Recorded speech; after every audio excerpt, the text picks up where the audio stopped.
Is crisis the right word to describe a situation brought about by protesters at the prospect of people being extradited to the Chinese mainland for trial?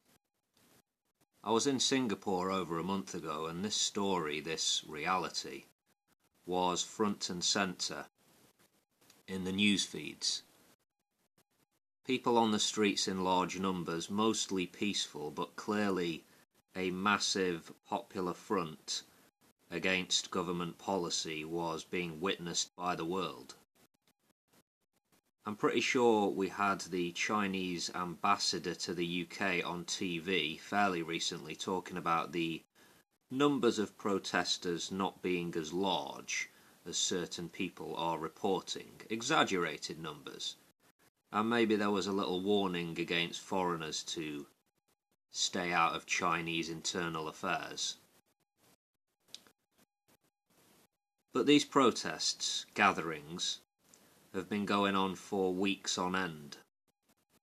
I say mostly peaceful, which is true, but on occasion police have gotten heavy-handed, batons, pepper spray, etc.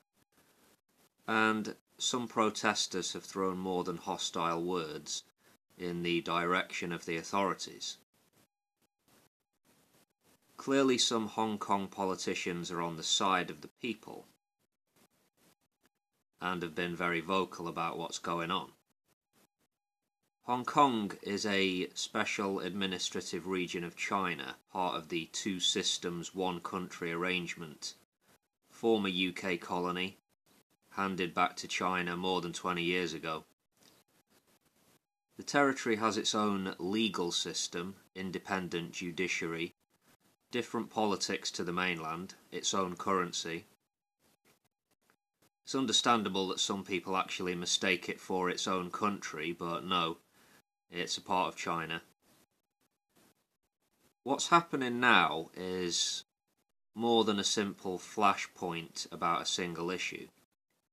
Hong Kongers are clearly anxious about their future. We're not just looking at an anti-movement, this is a pro-democracy front.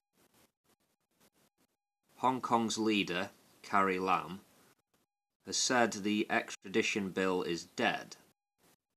Having said that, it hasn't been formally withdrawn yet.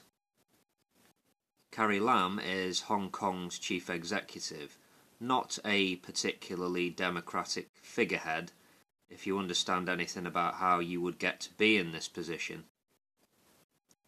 Basically, a small pro-Beijing body puts her in power.